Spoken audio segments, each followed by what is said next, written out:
Eluding the pressure right. Looking for Godwin, and he's got him complete.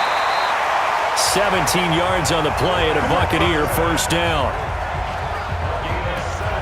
I think by now it's been demonstrated quite well in the NFL that mobility is an attribute.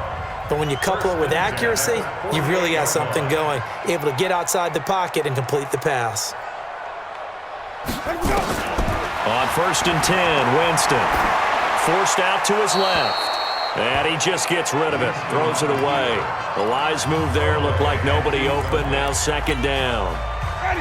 An incomplete pass on 1st down. That leads to a 2nd and 10.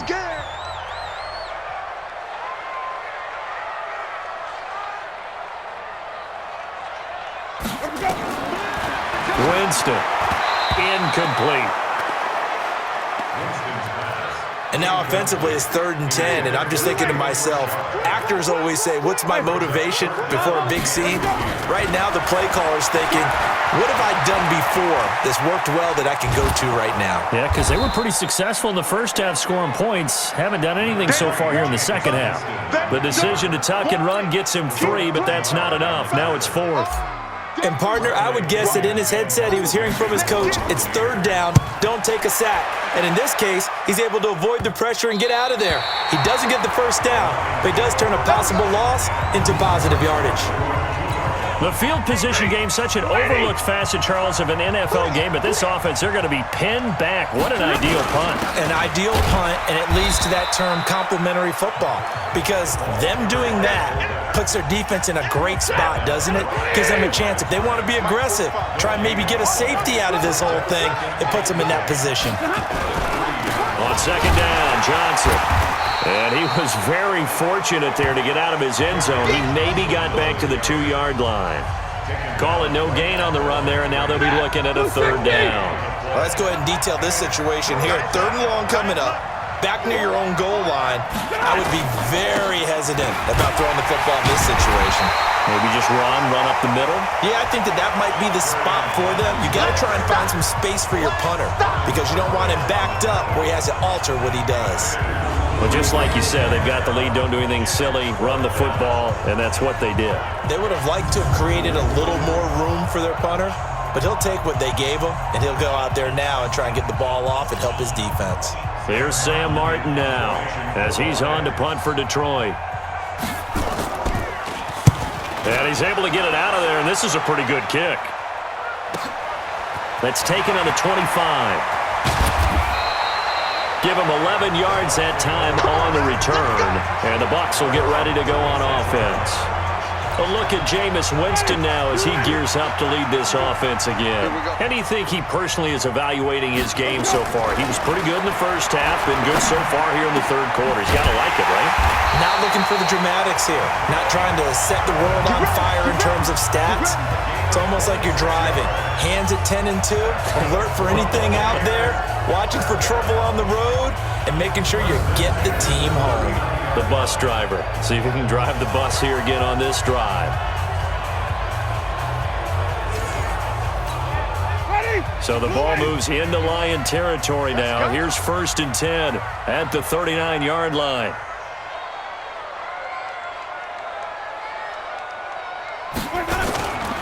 Off the play fake, Winston. They'll roll him out right. And he'll toss this one incomplete. Seeing no options, he throws it away. So line of scrimmage still the 39 on 2nd and 10. Richard.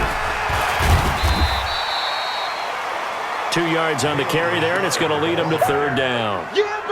Pretty good little 2-play sequence there. You force the incompletion, then a very short pickup. Yeah, now maybe you bring in an extra defensive back or two because you want to try and defend on 3rd down. They like to play those nickel or set packages, don't they? Here's Winston. And that will be incomplete. You hear the calls for a penalty, but I just don't think so. I think in this situation, the defender was making sure his guy couldn't hold on to the football. So I don't see anything to warrant a flag. No, I'm with you. There was contact, but I'm happy they kept that flag in the back pocket. And this is good. He got just enough to clear the crossbar as he drops it in from long distance. And that'll bring them back within...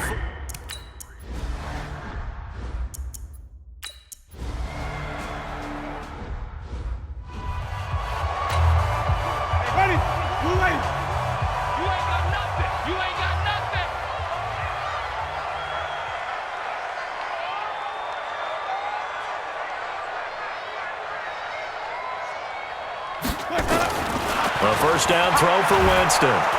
And under the Lions' pressure, he's brought down. Manti Te'o marches in to sack him. Chalk that up as their first sack in this game, and they tallied 4 a week ago. And probably not as much exultation in that sack as what took us so long. Because when you get 4 the previous week, you're counting on continuing that momentum. They didn't get that done in the first half of the game. Let's see now if they start to bring even more exotic pressure towards the quarterback. An incomplete pass on that last play, and that means they'll need to come up with something here on third down. Now the throw on third down, knocked away and incomplete. I remember, Coach, time ago, the difference between playing corner and... Here's Bradley Pinion now as the drive goes backwards, so he's on to punt it away. Averaging 50 yards a boot so far as this one's away. And this will pin him back deep. That's going to kick out of bounds right at about the 7-yard line. So they'll play the field position game here as a very nice punt is going to pin them back. Yeah, it's almost like watching a game of tennis, or do you prefer ping pong? You know, back and forth like that? That definitely was excellent, wasn't it? Here's the Detroit offense now as they head back out onto the field. They're going to have to go at least 50, 60 yards here if they want to ensure that they don't have to punt the ball like they did last time. Yeah, so what you're saying is we're not playing to just get out of the shadow of your own goal line, right? You're playing to make sure the punter doesn't see the field again. So he's not picking up a couple of first downs. You want to pick up 5 or 6 first downs and make sure you move the ball into their territory. Give him 5 on the carry there, and it'll be second down. Switch up. They go to Johnson again. And just not a ton of room to work with. He'll get it to the 15 for a gain of 2. The Lions on third down. They've converted 5 times in their many chances thus far. This time they face a 3rd and 2. Here's Stafford. And that is incomplete.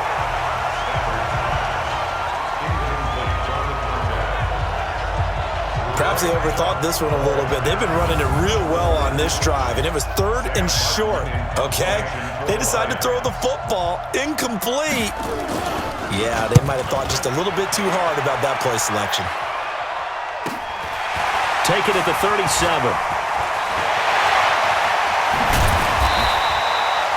Great blocking on the return. It springs him for 25.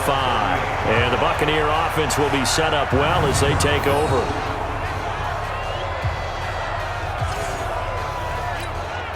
So here's a 1st and 10 at the 38. Play action now. Winston. He'll buy some time right. And seeing no options, he just tosses this one away incomplete. Now that'll bring up second down. They work again from the 38 on 2nd and 10.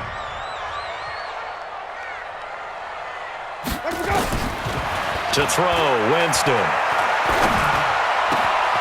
It's complete downfield out left to his running back. And all the way inside the 15 before they drop it. 23 yards the pickup there.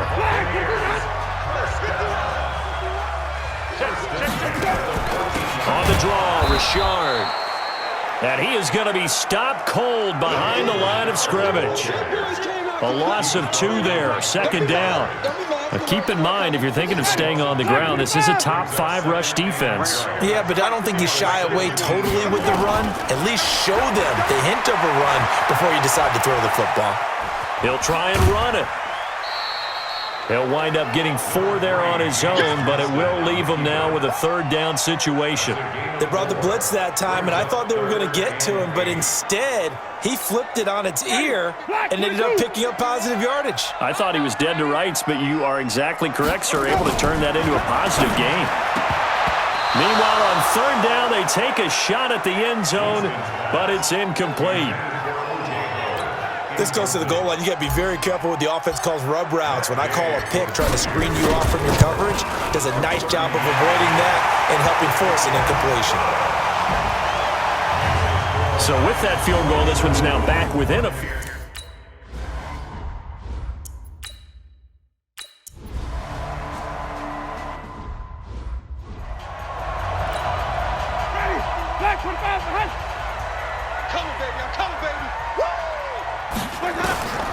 Jameis now on first down. Gets it to Gordon. And he'll go down right on the edge of the red zone following a pickup of about 7 or 8. Facing a 2nd and 2 after that last catch, good for 8 yards. They run the counter. Richard.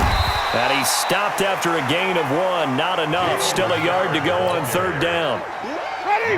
The Bucs on 3rd down. It's been a problem. Just 1 for 7 thus far. They're up against a 3rd and 1 situation. And he's got the first as they'll bring him down at the 28-yard line. Here we go.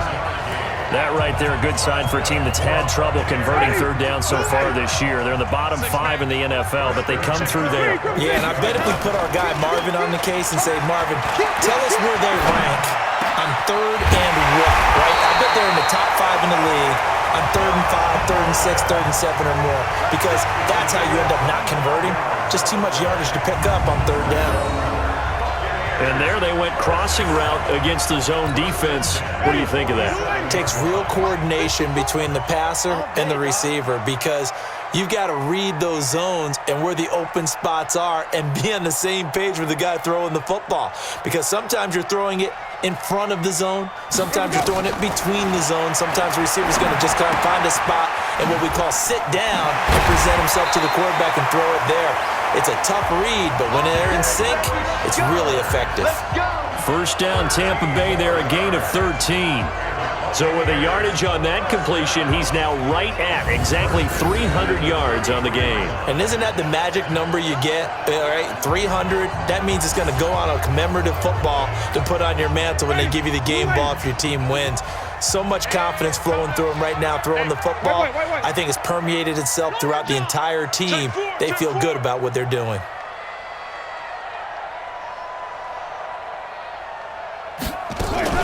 On first down, Richard. And they'll get this one to about the 20-yard line. First down, Tampa Bay there, a gain of 13. We'll definitely see some open running lanes, and he's taking advantage of it right now, but that shouldn't be a surprise. Defense has the lead. They're playing for the pass first.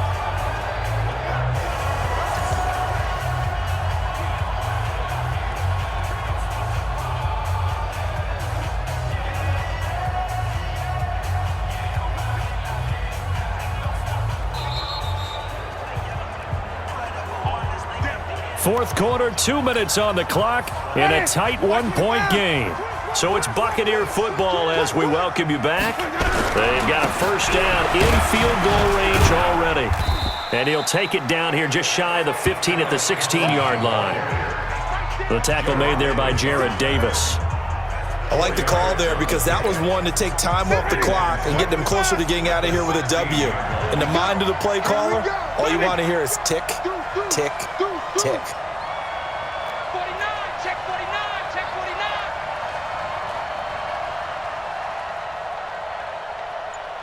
Wait, 51's the mic, 51's the mic. Here we go. Where do we go? Here's Winston. Stepping up, he'll try and run. The Lions will use the first of their timeouts, and they'll be disappointed to have to burn one there after giving up the first down. And the question now, how do they want to work the clock here on first and goal? A field goal would give them the late lead. Oh, how about this on first and goal? And he's into the end zone. Touchdown, Buccaneers. Josh Gordon, his 4th touchdown on the year. And the Bucs have taken the lead. So a big play coming now for the Bucs as they'll go for 2. Wow, I know it's a never say never situation, But to me, that looks like that's the one that's going to finish them off. A score that puts them in front here late, but now you got to rally your kick team, don't you, and say the last thing we need is a big return. And what happens is guys get overeager, get out of their lane because they're so excited.